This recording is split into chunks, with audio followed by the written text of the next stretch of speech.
Well, we talked about this. We were talking about it. You were saying that you don't think Vladimir Putin wants to take over the whole thing. Well, we're here now. What do you think?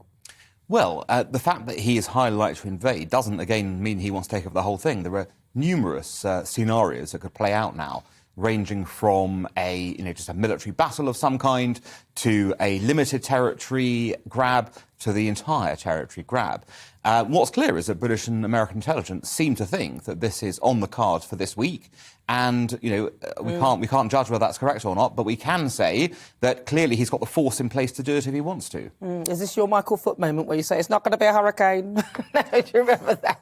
That's a terrible moment. That yes, was exactly. Because you don't. Do you think that there's going to be a war then? Because from what you're looking at, 120,000 or so troops on the border, an incursion, not an invasion, as this is what they're calling it. It looks to me like he's setting up for war, and he's said this once before and then actually gone ahead with it. Yeah, I think Putin looks like what he's trying to do is devour Ukraine like an artichoke, one layer at a time. I mean, he's basically going to peel off the next layer. He's already taken 2 layers off. He's now going to go for the next layer. And I think he's going to probably do that simply on the grounds that he won't want to incur swingeing Western sanctions. And he probably thinks that if I do a limited incursion, I'm going to test the West. Let's see what their reaction is to me doing this incursion. Are they going to put those big sanctions they warn me about on? Or are they going to have to go, oh, he's only taken, a few miles of territory. We'll only have to slap on limited sanctions instead. Well, he's got a partnership, though, now with China, right? So Russia have this nod to the pipeline, which will obviously supply lots of the EU. And also Germany don't seem that happy about getting involved with any of this at all. And I was reading that apparently they've supplied Russia with weapons. That's what I was reading. I don't know how true that is. And then, of course, China have a huge hold on supply of goods throughout the UK and obviously around Europe. We don't have a leg to stand on. Well, we've got legs to stand on, but the central thing of what you've said is correct in the sense that the Chinese are playing ball with the Russians because they want to see how the West responds as well, given their own interest in Taiwan and potentially taking over Taiwan. So for the Chinese, this is very much a dress rehearsal. It's like, look, let's get the Russians out front. So we'll not stay in the front ourselves. Let them go out front. We'll see what happens with the West, how this responds, and that will give us some sense of how they might respond to us down the line. But when it comes to leverage, look, we do have leverage. I mean, the reality is that the sanctions we would impose would cripple the Russian economy. There's no doubt about it. Now, that may not be something Vladimir Putin particularly cares about in the short term.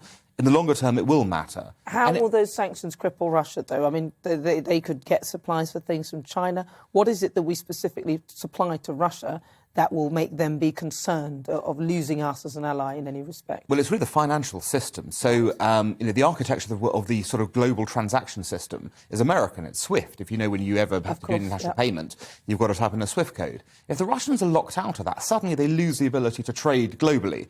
Now, they can get it back in a manner of speaking, but it's going to take them time, it's going to be painful, and it's going to be a big correction for the Russian economy while that happens. So, while it may not be, the issue that we're trading with them as such, there is this whole point that they rely on our architecture, if you like, to do their transactions. So that is a sort of main leverage, as well as the oil and gas sanctions.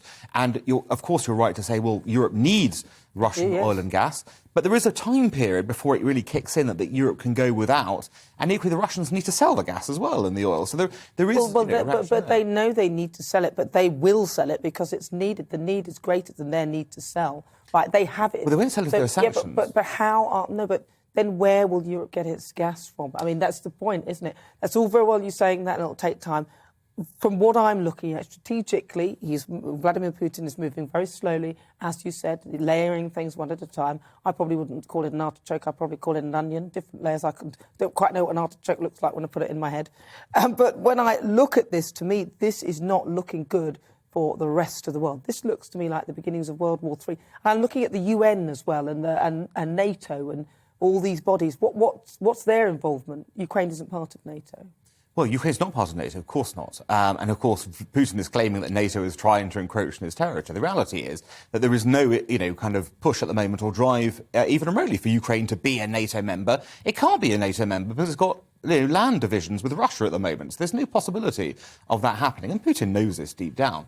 So NATO's interest is mainly about the countries to the west, if you like, of Ukraine, and to the north of it, the Baltic states, which are members, the Eastern European countries. Those are, of course, our NATO allies, and that's why we've been putting troops, and the Americans have been putting troops into those countries. The point being to send a message to Russians to say, if you roll into Ukraine, don't think you're going to continue rolling all the way through into Eastern Europe, because, one goal he might have is a resumption of the Soviet Empire.